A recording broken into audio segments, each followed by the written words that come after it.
What is going on, guys? It is Wrestlelamia here, back with some more news. Join us now as we look at the wildest news stories and rumors you need to know, including Stephanie McMahon and Triple H blocked Vince's sale, SmackDown losing money, spoilers on Royal Rumble returns, AEW interested in buying WWE, this is Sting's final run, and much more. Be sure to subscribe and hit that notification bell for daily wrestling videos, and follow us on Facebook for exclusive lists.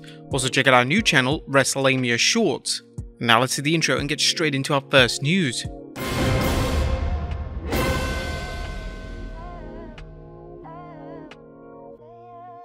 Our first story looks at Stephanie and Triple H blocking WWE sale from Vince. As the wrestling world continues to talk about WWE possibly being sold, a report is coming in that Stephanie McMahon and Triple H oppose the sale. Axios recently reported that sources told Axios that Stephanie McMahon and her husband Paul Triple H Levesque, the company's chief content officer and retired professional wrestler, had opposed a sale. The story is especially interesting in light of Stephanie McMahon's resignation as WWE's co-CEO. You may recall that when Mr. McMahon returned, he said, WWE has an exceptional management team in place, and I do not intend for my return to have any impact on their roles, duties, or responsibilities. It's easy to argue that wasn't the case, as Vince installed himself as WWE chairman shortly after his return. Add in Stephanie's resignation and you have to ask if Triple H will take a sudden leave of absence. Why would Stephanie and Triple H want to veto a WWE sale? Are they concerned that Vince McMahon would return to running the company? More specifically, was there concern Vince would want to run creative? Next up, McMahon family feud.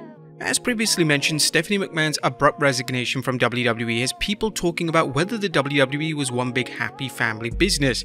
According to Dave Meltzer, there was notable tension between Vince, Stephanie and Triple H. It was also conceded that she and Vince have issues in working together as family members, and how Nick Khan was a buffer who kept things smooth between them, as well as between Vince and Levesque, aka Triple H. If this story is accurate, do you think Triple H's days in WWE are winding down? Next up, did the rumors of WWE sale lead to morale problems?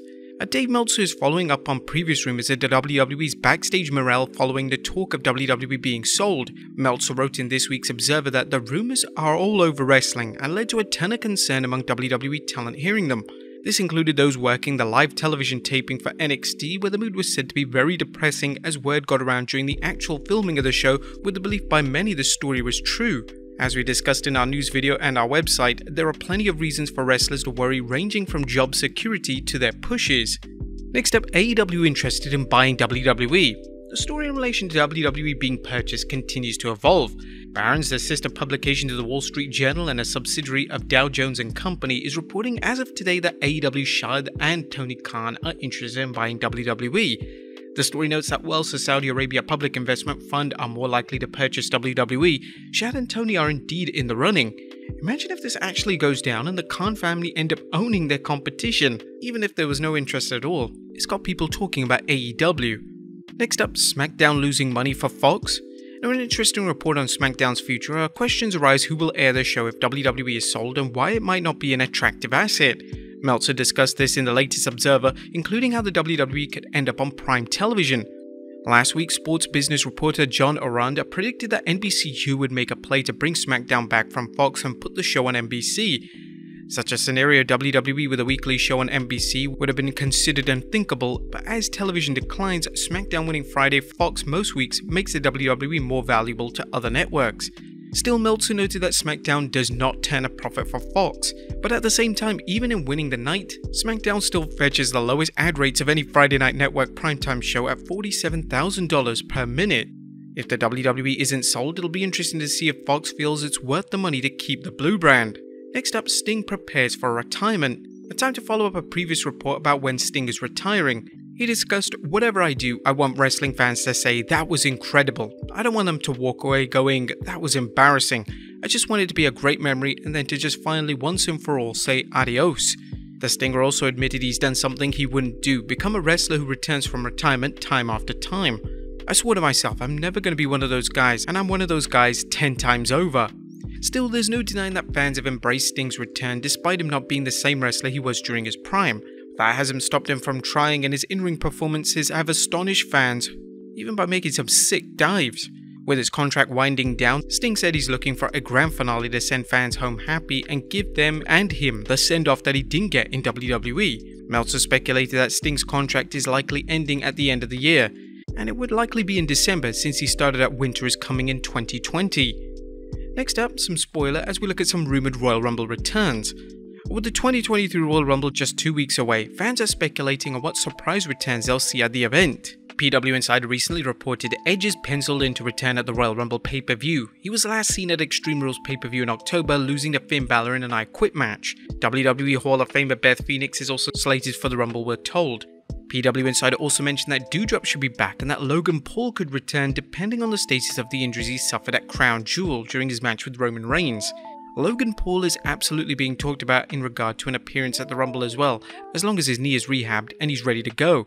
What other returns would you guys like to see at the Royal Rumble? Let us know in the comments down below. Next up, rest in peace RK Bro. It's bad news for fans of RK Bro as Dave Meltzer is reporting a recent development on SmackDown suggesting Matt Riddle and Randy Orton won't be teaming again once both men return to WWE. McIntyre and Sheamus are now called the Banger Bros, a key question from that regards both Orton and Riddle as RK Bro, which would seem to mean there are no imminent plans for them to return because the WWE doesn't usually like to do names so similarly. There was a lot of concern regarding Orton's career due to his back issues. There are several reasons to think RK Bro might be finished, including whether Orton will continue wrestling and Riddle's wellness policy violations. It was believed that two superstars would split up and feud, but at this point fans will have to wait and see what the future holds for both wrestlers' singles careers. Would you guys like to see RK Bro reform if Riddle and Orton return? Let us know in the comments down below. Next up, Gunther talks dream match in WWE. IC champion Gunther has been on a roll ever since capturing the title, and while he'll have his hands full against Braun Strowman on tonight's SmackDown, he's also got a list of dream opponents for down the road. He talked with San Antonio's Express News saying, "I think there's a big selection to be honest. Some of the best wrestlers in the world are in WWE. I'm really bad at naming dream matches, but I always wanted to wrestle Finn Balor. AJ Styles will be a great match. Obviously Brock Lesnar will be fantastic. At some point if John Cena is ever possible, that would be great. Roman obviously is there. Drew McIntyre is a match that I think could be very exciting for our audience. So I think we have a lot of really good scenarios and possible matchups, exciting matchups for our fans." Next up, CM Punk slams MJF.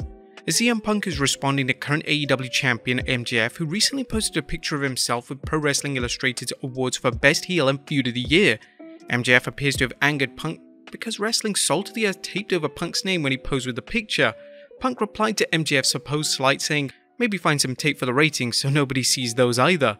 Next up, Stephanie McMahon recovering from surgery. Stephanie McMahon is recovering from ankle surgery as wrestling's billion-dollar princess recently updated fans on Twitter. We're wishing Stephanie a fast and full recovery. And finally, a legendary wrestler and promoter passes away. Last but not least, we're saddened to report the passing of legendary wrestler and promoter Johnny Powers, aka Dennis Waters. Johnny wrestled from the 60s to the early 80s, competing in the era's top territories including the NWA, AWA, and New Japan Pro Wrestling. A successful wrestler during the territory era, he became even more successful as a wrestling promoter, operating the National Wrestling Federation and International Wrestling Association. Mr. Powers died on 30th December 2022 at the age of 79 after a collapsed lung reportedly led to pneumonia. We haven't seen this one covered by anybody else, so we send our condolences to Mr. Powers' friends, family, and fans. But there you have it folks, the wildest news stories and rumors you need to know. Be sure to leave your comments down below. I'll see you next time with some more wrestling content.